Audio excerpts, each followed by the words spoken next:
आप सुन रहे हैं कुकू एफएम पर प्रणव मुखर्जी एक परिचय, नितिन शर्मा की आवाज में।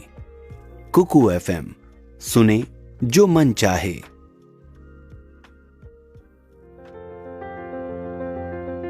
आज के दौर में अगर किसी क्षेत्र को हिकारत की दृष्टि से देखा जाता है तो वो है राजनीति।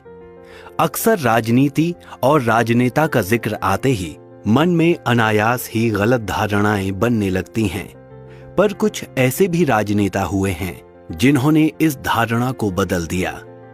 आजाद हिंदुस्तान में बहुत ही कम ऐसे राजनेता हुए हैं जो अपने लंबे राजनीतिक करियर में पार्टी पॉलिटिक्स करते हुए अपनी पार्टी के साथ साथ दूसरे दल पार्टी में उतने पसंद किए गए।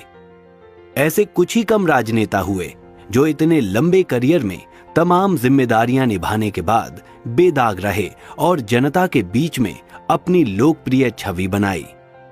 उन्हीं में से एक महान शख्सियत हैं जिन्होंने तमाम एक पार्टी मैन के तौर पर, सांसद के तौर पर, चुनाव के दौरान एक मंझे हुए रणनेता के तौर पर, सरकार के मंत्री के तौर पर और बाद में देश के राष्ट्रपति के तौर पर अपनी काबिलियत का परिचय दिया और देश को एक अलग राह दिखाई। जी हां, हम बात कर रहे हैं देश के 13वें राष्ट्रपति श्री प्रणब मुखर्जी की, जिन्होंने अपने 5 दशक लंबे राजनीतिक करियर में भारतीय राजनीति में अपना अतुलनीय योगदान दिया। देश के सबसे लोकप्रिय राष्ट्रपति रहे प्रणब मुखर्जी का जन्म 11 दिसंबर 1935 को बंगाल के मिर्ती गांव में हुआ था। पिता किंकर मुखर्जी और माता सारणी राजलक्ष्मी मुखर्जी के घर पर दूसरे बेटे के रूप में जन्मे प्रणब मुखर्जी। प्रणब मुखर्जी के एक भाई और एक बहन भी थीं। कहते हैं घर के माहौल, परिवेश का बच्चे पर काफी असर करता है। प्रणब मुखर्जी को राजनीति में आने की प्रेरणा घर से मिली। पिता किंकर मुखर्जी भारतीय स्वाधीनता संग्राम के अग्रणी सेनानी थे। आजादी के लिए हुए हर आंदोलन में वो बढ़ चढ़कर हिस्सा लेते थे। उनकी सक्रियता इतनी थी कि सन 1940 में ब्रिटिश पुलिस ने स्वाधीनता संग्राम को दबाने के लिए उनकी गिरफ्तारी पहले ही कर ली। माता सारणी भी पिता किंकर मुखर्जी के इस आंदोलन मुहिम में उनका साथ देती थीं। इस बारे में खुद प्रणब मुखर्जी बताते थे कि उनकी मां एक बड़ी फ्रीडम फाइटर थीं। आजादी के बाद पिता किंकर मुखर्जी राजनीति में उतरते हुए इंडियन नेशनल कांग्रेस की तरफ से बंगाल विधानसभा के उच्च सदन में 1952 से 1964 तक नामित रहे। घर के राजनीतिक परिवेश का प्रणब मुखर्जी के जीवन पर व्यापक असर हुआ और वो राजनीति के प्रति आकर्षित हुए। प्रणब मुखर्जी के चातुर्य कौशल, जिसकी बानगी सभी देते थे, उसकी नींव बचपन में ही पड़ गई थी। एक किस्सा ये था कि जब आजादी से पहले ब्रिटिश पुलिस उनके पिता को पकड़ने के लिए घर पर आई तो बड़ी ही मासूमियत से उन्होंने उन पुलिस को जाने के लिए विवश कर दिया। पुलिस पूछ रही थी कि पापा कहाँ हैं, तो उत्तर में वो नई नई कहानियां गढ़ देते, जिससे परेशान होकर पुलिस घर से चली गई। प्रणब मुखर्जी ने अपनी कॉलेज पढ़ाई सूरी विद्यासागर कॉलेज से पूरी की। इसके बाद उन्होंने मास्टर डिग्री हासिल की राजनीति विज्ञान और इतिहास में। मास्टर डिग्री हासिल करने के बाद उन्होंने कलकत्ता विश्वविद्यालय से लॉ की पढ़ाई की। राजनीति में आने से पहले प्रणब मुखर्जी ने विभिन्न क्षेत्रों में काम किया। सबसे पहले कलकत्ता में डेप्यूटी अकाउंटेंट जनरल ऑफिस में अपर डिवीजन क्लर्क के तौर पर काम किया। इसके बाद साल 1963 में कलकत्ता के विद्यासागर कॉलेज में बतौर असिस्टेंट प्रोफेसर उन्होंने राजनीति विज्ञान पढ़ाया। इसके बाद उन्होंने पत्रकारिता के क्षेत्र में अपना हाथ आजमाया। उन्होंने बंगाली पत्रिका देशर देक में बतौर पत्रकार काम किया। पत्रकारिता छोड़ते ही वे राजनीति में आ गए। प्रणब मुखर्जी की राजनीति में शुरुआत बांग्ला कांग्रेस के जरिए हुई। सन 1966 में उन्होंने बांग्ला कांग्रेस को ज्वाइन किया, या यूं कहिए बनाया, क्योंकि वे इस बांग्ला कांग्रेस के फाउंडिंग मेंबर थे। मुखर्जी की राजनीति में अगला बदलाव तब आया जब बांग्ला कांग्रेस पार्टी ने उन्हें साल 1969 में राज्यसभा में भेजा और वो पहली बार सांसद बने। इसी दौरान वो चुनाव कैंपेन भी करते थे। उस समय के कद्दावर नेता वी.के. मेनन ने चुनाव प्रचार का जिम्मा जिस बेहतरी से प्रणब मुखर्जी ने संभाला, उससे वो तत्कालीन प्रधानमंत्री इंदिरा गांधी को काफी पसंद आए और उन्होंने प्रणब मुखर्जी को इंडियन नेशनल कांग्रेस में शामिल कर लिया। कांग्रेस में शामिल होने के बाद प्रणब मुखर्जी इंदिरा गांधी के लॉयल बन गए। इंदिरा गांधी प्रणब मुखर्जी को मैन फॉर ऑल सीजन्स यानी सदाबहार मानती थीं। शुरुआती सालों में ही प्रणब मुखर्जी का राजनीतिक करियर जल्दी ऊंचाइयों पर पहुंच गया। साल 1973 में प्रणब मुखर्जी ने पहली बार मंत्री बनने की शपथ ली। उन्हें इंदिरा सरकार में इंडस्ट्रियल डेवलपमेंट के यूनियन डेप्यूटी मिनिस्टर बनाया गया। प्रणब मुखर्जी इंदिरा गांधी के हमेशा लॉयल रहे। जब इंदिरा गांधी ने साल 1975 में आपातकाल की घोषणा की तो वे उस समय के कैबिनेट के कद्दावर मंत्री बन चुके थे और उन्होंने इंदिरा गांधी का इमरजेंसी में साथ दिया। इमरजेंसी के दौरान प्रणब मुखर्जी पर आरोप लगे कि उन्होंने बाकी मंत्री की तरह अपनी पावर का बेवजह और गलत इस्तेमाल किया। सन 1977 में जब जनता पार्टी सरकार में आई तो उसने इमरजेंसी की जांच के लिए शाह कमीशन नियुक्त किया। शाह कमीशन ने प्रणब मुखर्जी को दोषी ठहराया। प्रणब मुखर्जी ने शाह कमीशन की इस रिपोर्ट को सिरे से खारिज कर दिया। इमरजेंसी के दौरान इंदिरा गांधी के भरोसेमंद बने रहने का इनाम प्रणब मुखर्जी को मिला। साल 1980 में उन्हें राज्यसभा का नेता नियुक्त किया गया और इंदिरा गांधी की एब्सेंस में मंत्री मीटिंग बुलाने का अधिकार भी प्रणब मुखर्जी के पास था। 2 साल बाद साल 1982 में वित्त मंत्रालय का भारी भरकम और महत्वपूर्ण मंत्रालय उन्हें दिया गया। बतौर पहली बार वित्त मंत्री बने प्रणब मुखर्जी ने काफी सराहनीय कार्य किए, जिनमें से एक रहा भारत के पहले IMF लोन की आखिरी किश्त चुकाई थी। दूसरा महत्वपूर्ण डिसीजन रहा डॉक्टर मनमोहन सिंह को RBI गवर्नर नियुक्त करना। साल 1984 में प्रणब मुखर्जी के लिए बुरा वक्त शुरू हो गया।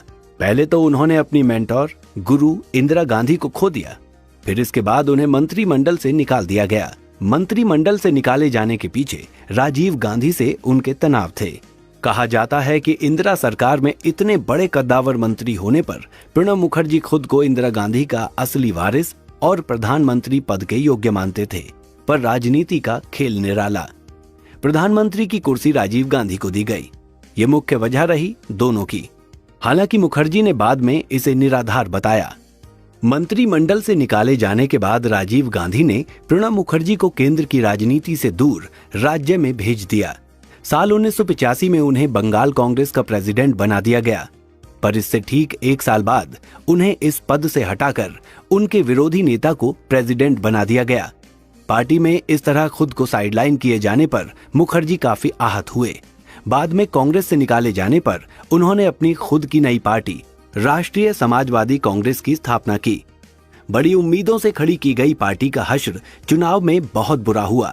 साल 1987 में हुए बंगाल विधानसभा चुनाव में उनकी नई पार्टी को 0 सीटें मिली, यानी खाता भी नहीं खुला। इस निराशाजनक प्रदर्शन से मुखर्जी काफी आहत हुए।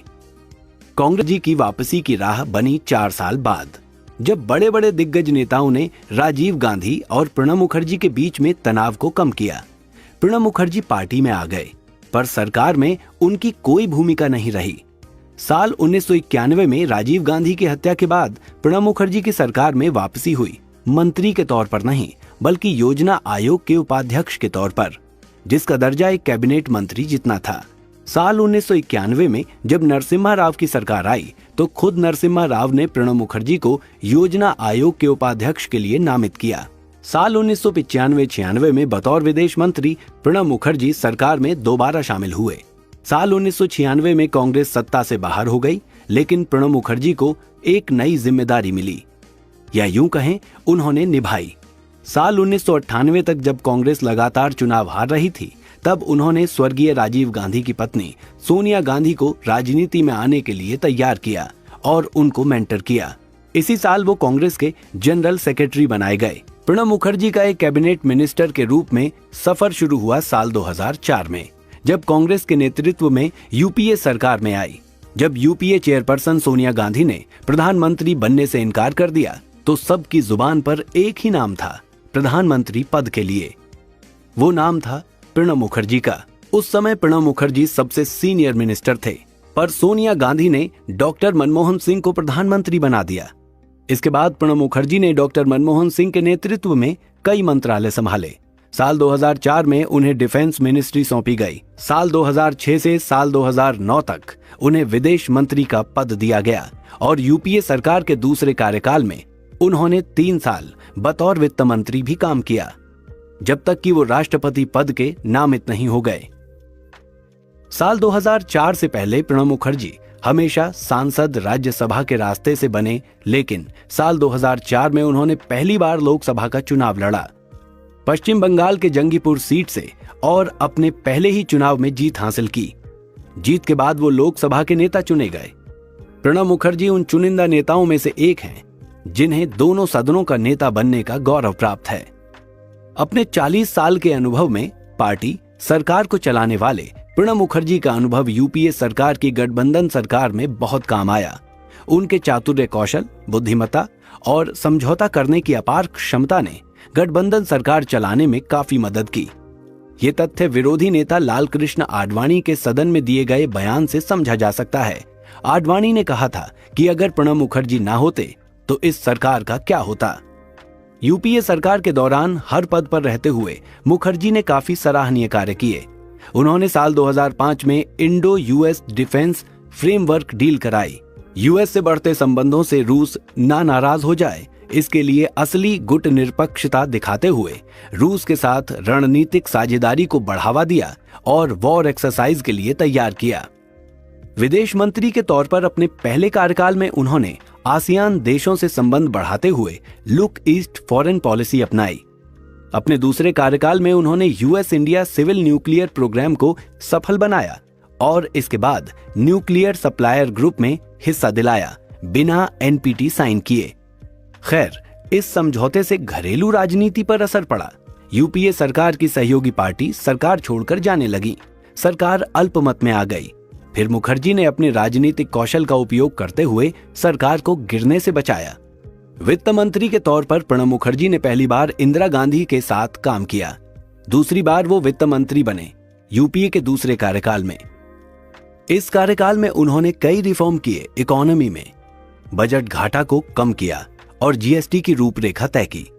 जब प्रणब मुखर्जी दूसरी बार वित्त मंत्री बने थे, तब दुनिया में आर्थिक मंदी का प्रकोप चल रहा था।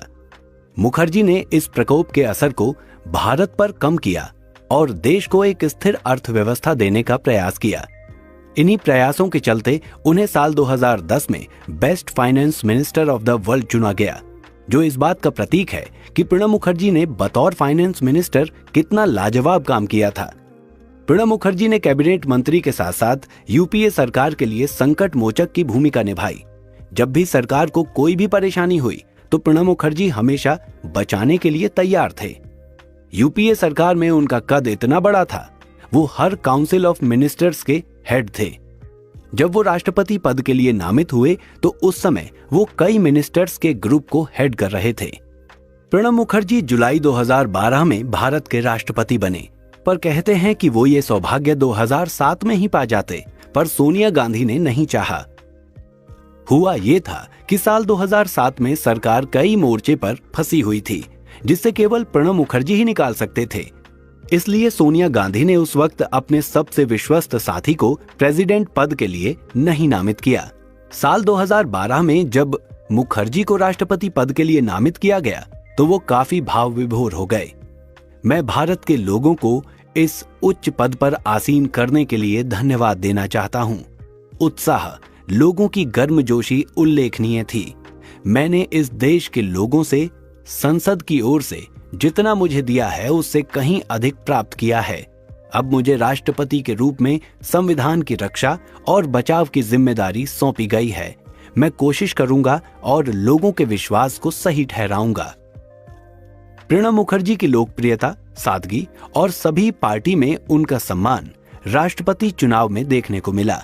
जब मुखर्जी का नामांकन दाखिल हुआ तो उनकी जीत पक्की थी। यूपीए सरकार के साथ साथ उनके नाम पर कई विरोधी पार्टी ने सहमति जताई, खासकर उन पार्टियों ने जो कांग्रेस को पसंद भी नहीं करती थीं। ये सपोर्ट कांग्रेस के मेंबर को नहीं था, ये सपोर्ट था प्रणब मुखर्जी को, जिन्होंने अपने 5 दशक लंबे राजनीतिक करियर में सभी का साथ जीता। जब वो इलेक्शन जीत गए तो विरोधी पार्टी ने उन्हें बेस्ट प्रेसिडेंट का खिताब तक दे दिया। राष्ट्रपति के रूप में प्रणब मुखर्जी ने कई पुरानी परंपरा को तोड़ दिया। सादगी से जीने वाले मुखर्जी ने 3000 कमरे वाले राष्ट्रपति भवन में भी अपना जीवन सादगी से व्यतीत किया। राष्ट्रपति के नाम से पहले लगने वाला शब्द महामहिम हटा दिया। उन्होंने त्वरित फैसले से 30 मर्सी पिटीशन को तुरंत खारिज कर दिया, जिसमें अफजल गुरु और कसाब की मर्सी पिटीशन शामिल थीं। उन्होंने राष्ट्रपति भवन और लोगों के बीच की दूरी कम की।